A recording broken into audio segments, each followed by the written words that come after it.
आद्य शक्ति जगत जननी जगदम्बा अम्बा को प्रसन्न करने के लिए और भगवान देव अधिदेव महादेव को प्रसन्न करने के लिए, दोनों को प्रसन्न करने के लिए अलग अलग क्रम बनाए और दोनों के क्रम बिल्कुल अलग। शक्ति को प्रसन्न करना है, माँ दुर्गा भवानी को प्रसन्न करना है तो अग्नि के माध्यम से माँ आद्य शक्ति दुर्गा भवानी प्रसन्न हो जाती है, अग्नि के माध्यम से। इसलिए जब अष्टमी की तिथि होती है, नवमी तिथि होती है, सप्तमी तिथि होती है, अष्टमी तिथि होती है, नवमी तिथि होती है, ये सारी जो तिथियां होती हैं, इन सारी तिथियों में हम माता रानी को थोड़ी अग्नि जलाकर धूप छोड़ते हैं। देवी को प्रसन्न करने के लिए अग्नि की जरूरत पड़ती है और महादेव को प्रसन्न करने के लिए एक लोटे जल की जरूरत पड़ती है। देवी को प्रसन्न करना है तो अग्नि की जरूरत पड़ेगी और मेरे महादेव को अगर प्रसन्न करना है तो एक लोटे जल की जरूरत है। अब कई लोग कहते हैं गुरुजी शिव और शक्ति दोनों को ही प्रसन्न करना है और तुरंत कोई ऐसी जगह बता दो जहां पर शिव और शक्ति एक साथ प्रकट होकर प्रसन्न होकर हम पर करुणा करना प्रारंभ कर दें, तो वो स्थान कौन सा हो सकता है? तो शिव महापुराण में उमा संहिता में एक स्थान ऐसा बताया, बेलपत्र का वृक्ष। उस बेलपत्र के वृक्ष के नीचे जब जल चढ़ाकर हम दीपक प्रज्वलित करते हैं लंबी बत्ती का, कौन सी बत्ती का? वो रुई की जो लंबी बत्ती होती है, उसको घी में डुबोकर हम दीपक प्रकट करते हैं। उस समय पर शिव और शक्ति दोनों ही प्रसन्न होकर हमें वर प्रदान करना प्रारंभ करते हैं, दोनों। अब दीप किसके लिए लगाया तुमने? शक्ति के लिए। जल किसके लिए चढ़ाया आपने? देवाधिदेव महादेव, दोनों को प्रसन्न कर। और देवी को जब कोई दीप लगता है, कुल देवी को, माँ आद्य शक्ति जगत जननी जगदम्बा दुर्गा भवानी को, माँ वीणा वादनी को, माँ शारदा को, माँ संतोषी को, माँ लक्ष्मी को, माँ जगत जननी दुर्गा भवानी को, कोई भी माता को यदि दीपक लगाया जाता है तो वो बत्ती गोल नहीं होती, वो फूल बत्ती का नहीं होता। माँ आद्य शक्ति माँ जगत जननी दुर्गा भवानी को, लक्ष्मी को, शारदा भवानी को, माँ वीणा वादनी को, माँ पार्वती को, भगवान माँ आद्य जगत जननी दुर्गा भवानी को अगर कोई दीप लगाया जाता है तो वो बत्ती हमेशा लंबी हो। लंबी बत्ती क्यों? गोल बत्ती क्यों नहीं? तो कहा जब हम माँ आद्य शक्ति जगत जननी को लंबी बत्ती का दीपक लगाते हैं तो हमारा वंश बढ़ता चले जाता है, वो वंश घटता नहीं, वो वंश नहीं घटता, बढ़ता। इसलिए शिव और शक्ति, देवी को अगर प्रसन्न करना है तो अग्नि से होगा और अगर महादेव को प्रसन्न करना है तो जल से। तो कोई ऐसा स्थान जहां पर ये दोनों हम क्रम करें और हमारे ऊपर शिव और शक्ति की करुणा बरसे, तो कहा वो है बेलपत्री का वृक्ष। पहले जल समर्पित करो, उसके बाद लंबी बत्ती का अगर एक दीपक भी हमने महीने भर में एक बार भी लगा दिया तो याद रखना शिव और शक्ति हमारे जीवन में इतनी तरक्की देना प्रारंभ करते हैं कि हमारे सारे मार्ग सुलभ होते चले। एक तो भगवान शंकर को श्रावण प्रिय है, एक कारण कहा कि मंथन में जो विष निकला उस विष का पान किया और भगवान देवताओं ने मिलकर भगवान शंकर का जलाभिषेक किया। दूसरा कारण कहा, माता सती ने शंकर को पाने के लिए श्रावण के महीने में ही सबसे ज्यादा साधना करी है। और क्या करा था माता सती ने?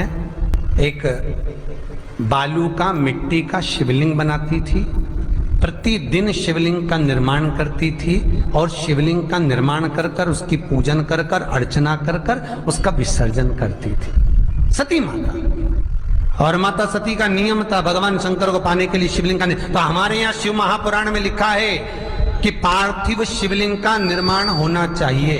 और पार्थिव शिवलिंग का निर्माण करना है तो उसके लिए भी वर्णन करा गया। ब्राह्मण श्वेत मट्टी के शिवलिंग का निर्माण करे, वैश्य पीली मट्टी के शिवलिंग का निर्माण करे, क्षत्रिय लाल मट्टी के शिवलिंग का निर्माण करे और शूद्र काली मिट्टी के शिवलिंग का निर्माण करे। कितना बड़ा शिवलिंग बनाना चाहिए? अगर हम पार्थिव शिवलिंग का निर्माण कर रहे हैं या हमारे घर में हम कोई मूर्ति रख रहे हैं या हमारे घर में हम कोई मूर्ति को विराजमान कर रहे हैं तो उस मूर्ति का भाव कितना बड़ा होना चाहिए? तो कहा जमीन पर अपने हस्त कमल को रखकर अंगूठे को ऊंचा कर कर देख लो, बस इतनी बड़ी मूर्ति घर के अंदर होना चाहिए। चाहे वो लड्डू गोपाल की हो, चाहे वो दुर्गा भवानी की हो, चाहे वो राम जी की हो, शंकर जी की हो, कृष्ण की हो, जिसकी रखना हो, बस इतनी बड़ी मूर्ति घर के अंदर होना चाहिए। क्यों? इससे बड़ी अगर मूर्ति होती है तो जैसे मंदिर में सेवा होती है उतनी सेवा की उसको जरूरत पड़ती है। और अगर इससे छोटी मूर्ति होती है, जितनी छोटी होगी उतनी सेवा कम करना पड़ती है। तो मूर्ति जितनी छोटी होगी उतना सुख प्रदान करेगी,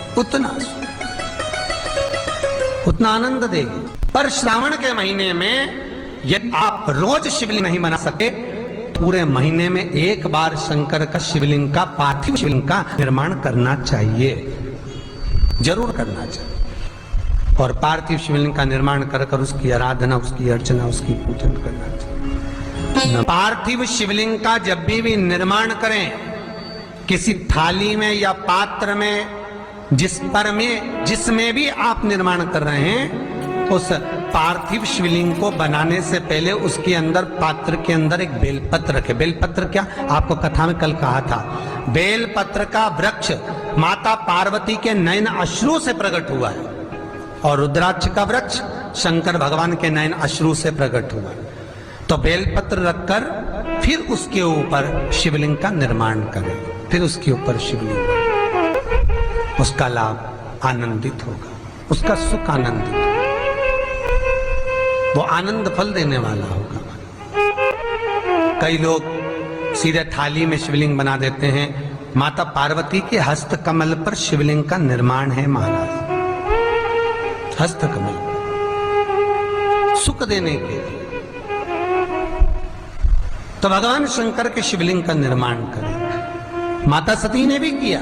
यही श्रावण के महीने में माता सती शंकर भगवान के शिवलिंग का निर्माण करती है, पूजन करती है, अर्चना करती है। फिर शाम के समय उस शिवलिंग को मस्तक पर स्पर्श कर कर जलाशय में, कुंड में, जल में, बावड़ी में, कुएं में, तालाब में उसका विसर्जन करती है मां। दूसरा कारण कहा, सती शंकर को इसी श्रावण में रिझाई थी, इसलिए शंकर को श्रावण अति प्रिय है। कि पहले आती है नवमी, फिर आवेगी एकादशी, देवसोनी। तो भंडारिया नवमी का मतलब क्या होता है?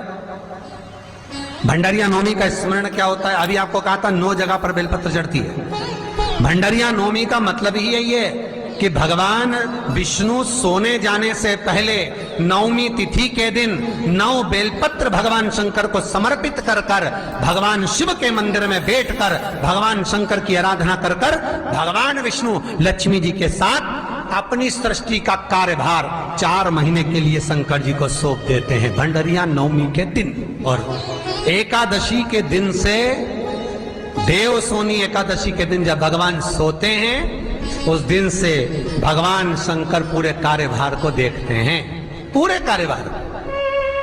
जब कार्यभार सौंपा गया, भगवान शंकर सृष्टि का संचालन करने लगे, तब ब्रह्मा और विष्णु ने आकर शंकर जी की आराधना यही श्रावण के महीने में करी थी कि आपने पूरा कार्य अच्छे से संभाला। इसलिए शंकर को श्रावण अति प्रिय है। ये तीसरा कारण है, शंकर को श्रावण प्रियता का। ये चौथा कारण वर्णन करा कि ये कारण भगवान शंकर की आराधना माता पार्वती ने बाल्यपन से करी, खूब करी, खूब दिल से करी। कि जिस नारी का गर्भ 2-3 महीना ठहरने के बाद में गर्भ गिर जाता हो, 4 महीना ठहरने के बाद गर्भ गिर जाता हो, गर्भ बच्चा पूर्ण नहीं होता हो, या बच्चा कहीं शरीर के अंदर डॉक्टर कह रहे हैं सोनोग्राफी में कि ये विकलांग है, बच्चे के पांव में या मुख में या शरीर में पानी भरा गया है, ये सुरक्षित नहीं होगा, ये बुद्धि से कमजोर होगा, या ये बच्चा ऐसा विकलांग होगा, तो उसी समय पर जैसे ही डॉक्टर ने कहा वैसे ही एक श्रीफल, और वो श्रीफल खंडित नहीं होना चाहिए, उस श्रीफल पर जो नारी है गर्भ से है, उस नारी का सिर से लेकर एड़ी तक एक लच्छा, लच्छा मतलब मोली, मोली मतलब नाड़ा जो हाथ में बांधते हो कलेवा, उसको नाप कर श्रीफल पर भगवान शंकर का नाम लेकर उस स्त्री का नाम और गोत्र बोलकर बांधकर भगवान शंकर के चरणों में ले जाकर रख दीजिए, फिर वो बच्चे की जवाबदारी शिव की हो जाती है। कभी श्रावण महीने में अगर आप शंकर जी के मंदिर में जाएं और शिव मंदिर किसी वृक्ष के नीचे हो, बट वृक्ष के नीचे हो, चाहे पीपल के वृक्ष के नीचे हो, चाहे वो आंवले के वृक्ष के नीचे हो, चाहे वो बेलपत्री के वृक्ष के नीचे हो, चाहे वो शमी के वृक्ष के नीचे हो, चाहे जिस वृक्ष, कोई भी वृक्ष के नीचे अगर कोई शिवालय है, शंकर जी का कोई मंदिर या शंकर जी का कोई शिवलिंग रखा हुआ, तो एक दुर्वा किसी भी श्रावण महीने में तुम जब भी किसी शिवालय में जाएं, जिस वृक्ष के नीचे शिवलिंग हो, उस शिवलिंग पर ये शिवलिंग रखा हुआ है, ये जलाधारी है। जलाधारी पर जहां शिवलिंग रखा हुआ है वहां कटी भाग, कटी भाग माता पार्वती जी का हस्तकमल, उसके ऊपर रखा हुआ है शिवलिंग, सामने अशोक सुंदरी और भगवान शंकर के दोनों पुत्र गणेश कार्तिके, ऊपर से जल गिरता है जया, विषहारा, शामलीवारी, दौतली, देव, ये भगवान शंकर की 5 बेटियां। तो जो कटी भाग, इस कटी भाग पर अगर मात्र एक दुर्वा समर्पित कर कर, जिसकी किडनी या लीवर डैमेज हो रहा हो, काम नहीं कर रहा हो, या किडनी लीवर में कोई तकलीफ हो रही हो, या डायलिसिस चल रहा हो, तो मात्र एक दुर्वा उस कटी भाग पर श्रावण महीने में समर्पित कर कर, उस दुर्वा के 7 टुकड़े कर कर 7 दिन प्रतिदिन सुबह के समय पर उसको चबाकर खा लेने पर या निगल जाने पर धीरे धीरे धीरे धीरे डायलिसिस बंद होने लगता है और किडनी लीवर अपना काम करना प्रारंभ कर देते हैं।